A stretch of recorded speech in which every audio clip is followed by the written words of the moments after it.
Merci d'être avec nous sur Al24 News au sommaire de l'actualité de ce lundi 17 octobre. L'heure est au recueillement pour les Algériens en commémorant les massacres du 17 octobre 1961 à Paris, des crimes d'État et contre l'humanité toujours pas reconnus par la France officielle. Le rapport annuel du secrétaire général de l'ONU, Antonio Guterres, sur le Sahara occidental, attendu ce lundi au Conseil de sécurité de l'ONU, à quelques jours de l'expiration du mandat de la MINURSO. En Irak, le nouveau président Abdellatif Rachid prend officiellement ses fonctions à la tête du pays après presque un an de blocage politique marqué par des violences. Et au Brésil, débat houleux entre Lula et Jair Bolsonaro dans un face-à-face mettant aux prises les deux adversaires au second tour de la présidentielle prévue dans 2 semaines.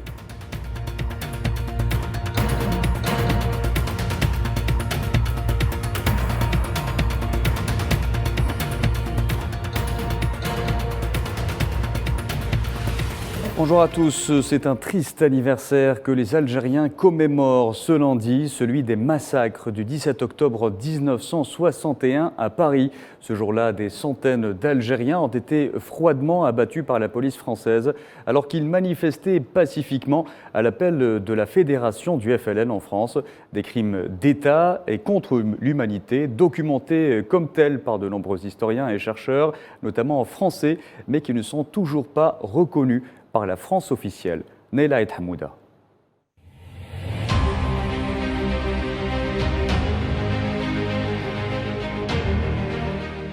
61 ans jour pour jour, le 17 octobre 1961. Cette date gravée dans la mémoire collective des Algériens. Un nouvel épisode de la barbarie de la France coloniale, l'une des pires colonisations du XXe siècle. Ce jour-là a été qualifié de virage, de dérive, de massacre, voire de crime d'État qui ne dit pas son nom. Un crime contre l'humanité aux plus de 40 000 Algériens venus de différentes banlieues parisiennes à l'appel du FLN de la Fédération de France en payeront le prix de la barbarie coloniale.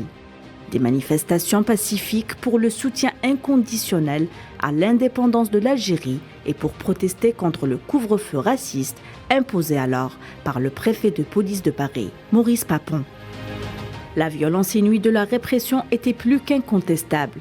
La manifestation s'est terminée dans un bain de sang, bilan entre 200 et 400 morts algériens, lâchement assassinés et jetés dans la Seine. On ne saura jamais le nombre réel de morts et de disparus. Les rapatriements forcés des Algériens n'ont pu permettre d'établir la liste réelle des victimes selon les historiens. Le 17 octobre 1961 constitue un événement crucial dans l'histoire de la lutte de libération algérienne. Il a mis en exergue une autre catégorie de résistants, ceux de l'immigration. Certes, loin de leur famille et de leur patrie, mais bien présents dans leur cœur. Ils ont ouvert un autre front pour l'indépendance de l'Algérie au sein même de la France coloniale. Torture, disparitions forcées et exécutions sommaires, des crimes restés toujours impunis et condamnés jusqu'alors par les Algériens.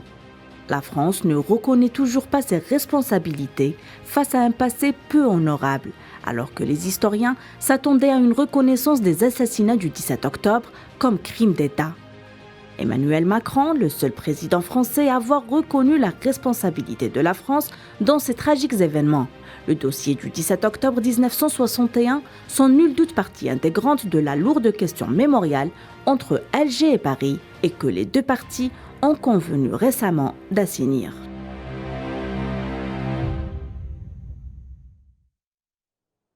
Et partout en Algérie et dans les représentations diplomatiques et consulaires d'Algérie à l'étranger, une minute de silence a été observée ce lundi à 11h à la mémoire des Chouhadas des massacres du 17 octobre 1961.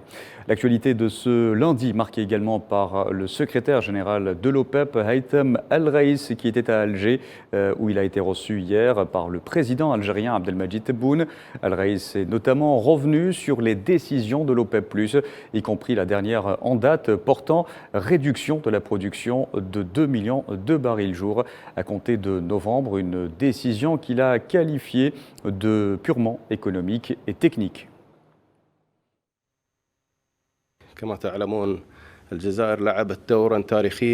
Comme vous le savez, l'Algérie a joué un rôle historique même lors de l'ultime accord signé en 2016. Et l'Algérie était le point de départ de l'accord de septembre 2016. J'ai remercié son Excellence le Président de la République et toute l'équipe qui travaille d'arrache-pied au sein de l'organisation OPEP et pour le soutien indéfectible aussi de l'Algérie.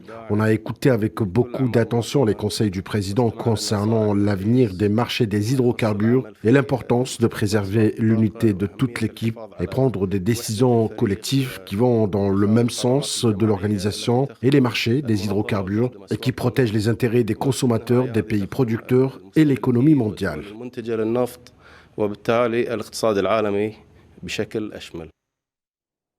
Et moins de 2 semaines avant l'ouverture des travaux du sommet arabe à Alger, les 1er et 2 novembre. Et en prévision donc de ce sommet, le secrétaire général de la Ligue des États arabes, Ahmed Aboulraït, a été reçu hier à Alger par le chef de la diplomatie algérienne, Ramtala Mamra.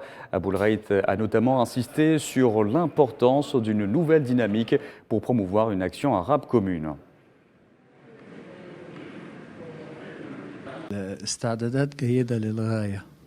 Les préparatifs sont au sommet, mais les efforts sont formidables. L'intention est de faire de ce sommet une réussite. Il y a quelques jours, une délégation du secrétariat général avec à sa tête l'ambassadeur Hussam Zaki a effectué une mission d'inspection et a rencontré le comité de préparation et d'organisation du sommet. D'ailleurs, un rapport exceptionnel a été remis. Le but de ma visite est de mener des consultations politiques.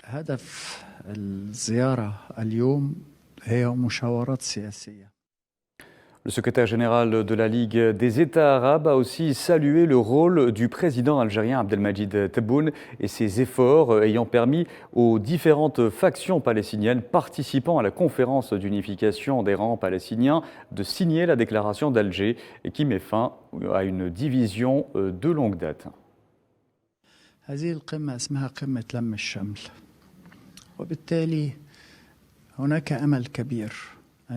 Ce sommet est celui de la réunification. Il y a donc un grand espoir que cela se fasse sur tous les axes et toutes les directions.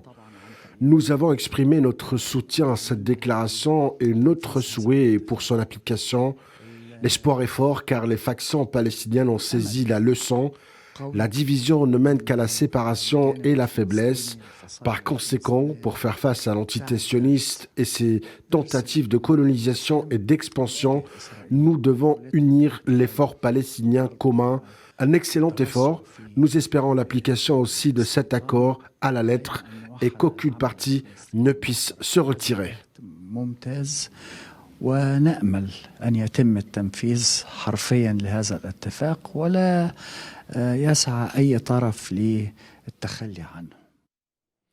Le secrétaire général de la Ligue des États arabes, Ahmed Aboulraït, qui poursuit donc sa visite à Alger. Il doit être reçu ce lundi par le président algérien Abdelmadjid Tebboune. Je vous en parlais en titre, le rapport annuel du secrétaire général de l'ONU, Antonio Guterres, sur le Sahara occidental doit être exposé ce lundi devant les membres du Conseil de sécurité de l'ONU lors de consultations à huis clos sur la situation au Sahara occidental. Cela intervient à quelques jours de l'expiration du mandat de la MINURSO. Nariman Zekar. Troisième session des consultations dans le cadre de la série de réunions du Conseil de sécurité sur le Sahara occidental pour le mois d'octobre à New York. Des discussions plus qu'importantes, elles interviennent à quelques jours de l'expiration du mandat de la mission des Nations Unies pour l'organisation d'un référendum d'autodétermination au Sahara occidental. Staffan de Mistura, envoyé personnel du secrétaire général de l'ONU pour le territoire occupé, présentera son rapport sur la situation dans les territoires sahraouis et abordera le mandat de la mission onusienne qui expirera le 31 octobre prochain. Un conseil de sécurité très attendu, en particulier face à l'intransigeance et la violation par le Maroc de la légalité internationale. Le peuple sahraoui tient plus que jamais au recouvrement de ses droits légitimes et à l'autodétermination, ainsi que son attente de réelles conclusions de la part des Nations Unies. Ce que nous attendons des Nations Unies ou des conclusions du secrétaire général est qu'ils défendent le droit international tout simplement. Si à la sortie des pourparlers de demain, on a encore affaire à des formules circonstancielles et autres remerciements habituels ou autres vœux pieux sans réelle traduction sur le terrain, tout cela équivaudra alors, encore une fois, à une impasse. Le secrétaire général des Nations Unies, Antonio Guterres, avait recommandé dans son dernier rapport au Conseil de sécurité de proroger le mandat de la MINURSO d'une année supplémentaire, témoignant la volonté de parvenir à une solution politique juste, durable et mutuellement acceptable au conflit du Sahara occidental. Je vous le disais en titre, le nouveau président irakien Abdelatif Rachid a pris officiellement ses fonctions ce matin à la tête du pays après presque un an de blocage politique marqué par des violences. Abdelatif Rachid a été, rappelons-le, élu par le Parlement irakien jeudi dernier. Une décision attendue car elle représente une avancée pour sortir de l'immobilisme. Dans l'actualité également en Chine, le président Xi Jinping a réclamé l'unité autour de sa direction et vanté l'ascension de la Chine comme puissance mondiale à l'ouverture hier du congrès du Parti communiste et qui devrait lui confier un troisième mandat historique.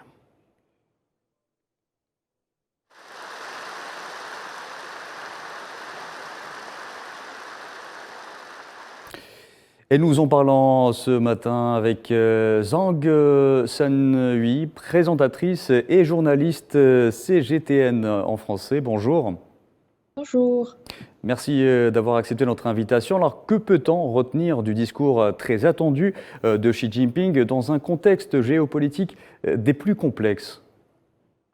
Alors aujourd'hui, quand on parle du contexte géopolitique, on ne parle pas uniquement de celui de la Chine, mais il faut savoir que ce 20e congrès national du Parti communiste chinois, ça concerne la Chine, ça concerne sa stratégie à l'intérieur de la Chine, aussi à l'extérieur de la Chine concernant le côté de la diplomatie. Alors, c'est une période cruciale pour la Chine. Je dirais même c'est l'un des événements politiques les plus importants de cette année pour la Chine, surtout en cette fin de l'année. À partir de maintenant, en effet, on met le compte à zéro, on reprend le plan des 5 ans qui sont devant nous. Qu'est-ce que la Chine va-t-elle faire dans les 5 ans à venir? Puisqu'il faut rappeler que c'est le 20e congrès national du PCC. Le Parti communiste chinois tient une fois le congrès une fois tous les 5 ans. Oui. Et pour chaque 5 ans, en effet, le parti fixe les plans, fixe les objectifs à venir. Donc cette année, le 20e congrès national du Parti communiste chinois se tient pour une période de 7 jours, du 16 au 22. Et d'ailleurs, Xi Jinping a déjà prononcé un discours, son premier discours pour la première réunion au Grand Palais du Peuple en Chine à Pékin. Et là-dedans, cette fois-ci, pendant un discours qui a duré à peu près pendant 2 heures, il a soulevé plusieurs points intéressants et qui pourraient nous donner quelques pistes pour le futur de la Chine. Le premier, ce sera le nouveau modèle de développement, là où il a plutôt mis accent sur le développement de qualité au lieu de la vitesse de développement. C'est-à-dire, est-ce que le peuple chinois peut profiter d'une vie de bonne qualité? Et la deuxième chose, c'est sur la réunification nationale qui a également été beaucoup discutée, surtout sur les réseaux sociaux chinois. Là-dedans, il a parlé de la réunification nationale et que la Chine poursuivrait l'application de sa stratégie globale sur Taïwan. Oui. Et troisième, c'est sur l'anticorruption. 4e, sur l'importance de la sécurité. Et la 5e aussi, c'est la première fois qu'on entend parler officiellement ce concept qui est la confiance culturelle en Chine. Aujourd'hui, face à un environnement géopolitique assez délicat aujourd'hui dans le monde, comment est-ce qu'on peut avoir une confiance de nous-mêmes, de la Chine? Ça, c'est quelque chose de très important. Oui. Et d'ailleurs, quel est l'objectif? L'objectif, on vise pour le deuxième centenaire du Parti communiste chinois, puisque l'année 2021, l'année dernière, a marqué le 100e anniversaire du Parti communiste chinois. Et donc, à partir de l'année 2022, effectivement, le Parti communiste chinois se projette dans les 100 ans à venir. L'idée, c'est de faire la Chine un grand pays socialiste moderne dans tous les domaines, surtout miser sur le grand renouveau national. Zhang Shanhui, merci d'avoir répondu à nos questions. Je rappelle que vous êtes présentatrice et journaliste CGTN en français. Merci donc d'avoir répondu à nos questions. Direction le Portugal à présent pour parler énergie. Depuis un an, la fumée blanche ne s'échappe plus des 2 tours de refroidissement de la dernière centrale à charbon du pays ibérique qui a renoncé à cette source d'énergie plus tôt que prévu et mise désormais sur les renouvelables.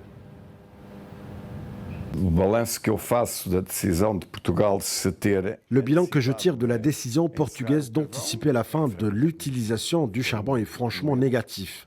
Ce fut une erreur grave que la situation de la guerre en Ukraine va encore plus compliquer. En fait, on a troqué notre charbon pour le charbon et le nucléaire espagnol et on paie le produit fini. On avait des centrales à charbon, elles étaient payées, elles sont arrêtées. On les a mises dans la naphtaline, on a renvoyé le personnel à la maison au chômage et on importe de l'électricité d'Espagne. Vous pensez que ce système est acceptable en termes de stratégie économique, technologique ou encore environnementale? Alguma coisa de aceitável em termos de estratégia económico-tecnológica ou ambiental? Je vous en parlais en titre présidentiel au Brésil. Les attaques ont fusé hier entre Lula et Jair Bolsonaro lors du premier débat télévisé mettant face à face les 2 adversaires du second tour de la présidentielle prévue dans 2 semaines. Voilà, ce journal touche à sa fin. Merci à vous de nous avoir suivis. Vous pouvez revoir ce programme sur le site d'Al24 News ou à travers nos différentes plateformes en scannant le QR code qui s'affiche en bas de votre écran. Excellente après-midi.